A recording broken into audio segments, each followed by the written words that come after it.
Vous écoutez les podcasts de Medinoc, dédiés à la gestion d'entreprise pour les médecins libéraux. Dans ce nouvel épisode, nous vous aiderons à préparer et conduire un entretien de recrutement efficace, structuré et conforme aux règles, afin de choisir le bon candidat pour votre cabinet médical. Recruter un salarié est une étape déterminante dans la vie d'un cabinet médical. Un entretien de recrutement réussi ne repose pas sur l'improvisation.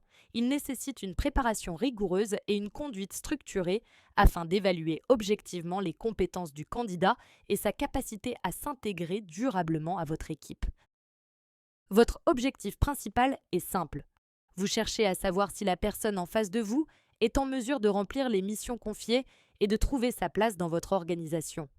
Pour cela, l'entretien doit avant tout permettre au candidat de s'exprimer. Votre temps de parole doit rester limité au profit de questions ouvertes et ciblées. N'oubliez pas que l'entretien est aussi un moment clé pour le candidat.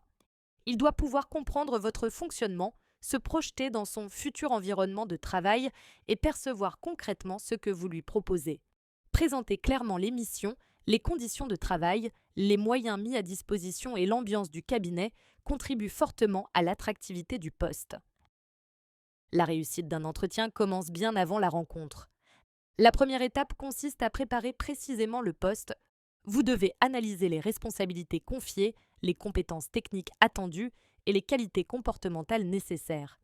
Définir un profil cible vous permet ensuite de structurer vos questions et d'éviter les décisions trop intuitives.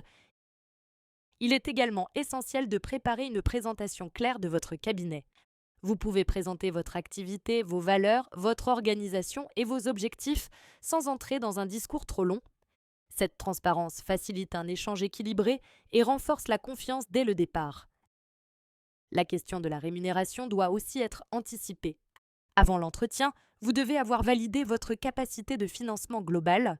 Cela implique d'intégrer le salaire, mais aussi les coûts liés au matériel, aux frais éventuels, à la gestion du contrat de travail, à la médecine du travail et à la formation. Un point de vigilance important concerne la manière d'aborder le salaire. Le candidat raisonne souvent en salaire net alors que vous raisonnez en salaire chargé. Clarifier ce point permet d'éviter les incompréhensions et les tensions ultérieures lors de la négociation. Vous devez également garder en tête les règles du salariat. Même si l'activité médicale implique parfois une large amplitude horaire, le droit du travail s'applique pleinement. Pour un salarié à temps partiel, la durée minimale hebdomadaire, les limites des heures complémentaires et la fixation des horaires doivent être respectées. Certaines situations, comme le travail de nuit, les week-ends ou les jours fériés, doivent rester exceptionnelles et donnent lieu à des majorations spécifiques. Ces éléments doivent être maîtrisés avant l'entretien pour sécuriser vos échanges. Le jour de l'entretien, l'accueil du candidat joue un rôle clé.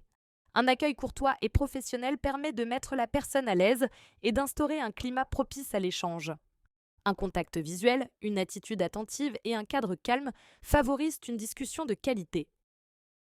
Il est utile de commencer par présenter le déroulement de l'entretien. Vous pouvez expliquer les différentes étapes, la durée prévue et votre rôle au sein du cabinet. Cette clarification rassure le candidat et structure l'échange. Les échanges doivent ensuite s'articuler autour de questions ouvertes. Invitez le candidat à présenter son parcours, ses expériences et ses motivations. Adaptez vos questions en fonction de ses réponses afin d'approfondir certains points sans vous laisser déborder par un discours trop long. L'évaluation des compétences repose sur des exemples concrets. Vous pouvez demander au candidat de décrire des situations vécues, des missions réalisées ou des difficultés rencontrées. Ces éléments permettent d'évaluer à la fois les compétences techniques et les compétences relationnelles, comme la gestion du stress ou le travail en équipe. Un temps doit être consacré à la présentation détaillée du poste, expliquer les responsabilités, les attentes, l'organisation du travail et les perspectives d'évolution. Répondre aux questions du candidat de manière honnête et précise renforce la qualité de la relation dès le départ. La conclusion de l'entretien est une étape à part entière. Vous pouvez résumer les points abordés, vérifier que vous avez bien compris les attentes du candidat et préciser les prochaines étapes du recrutement. Remercier le candidat pour le temps accordé contribue à laisser une image professionnelle et respectueuse. Un point essentiel concerne les questions interdites. Les questions posées doivent toujours avoir un lien direct avec le poste et les compétences professionnelles. Les sujets liés à l'âge, à la situation familiale, à l'état de santé, aux opinions personnelles ou à l'apparence sont strictement à proscrire. Après les entretiens, 2 actions sont indispensables. Vous devez analyser les candidatures en comparant les réponses aux critères définis pour le poste, en identifiant les points forts et les points de vigilance. Il est également recommandé de communiquer un retour au candidat dans les délais annoncés. Pour conclure, retenez l'essentiel. Un entretien de recrutement réussi repose sur une préparation rigoureuse. Il doit laisser une large place à l'expression du candidat. Il s'appuie sur des questions pertinentes, non discriminatoires et orientées compétences. Enfin, une conduite structurée et respectueuse sécurise vos recrutements et renforce l'attractivité de votre cabinet. Merci d'avoir suivi ce podcast. Nous espérons que ces quelques conseils pratiques vous seront utiles. Retrouvez l'ensemble de nos outils sur notre site internet medinoc.org.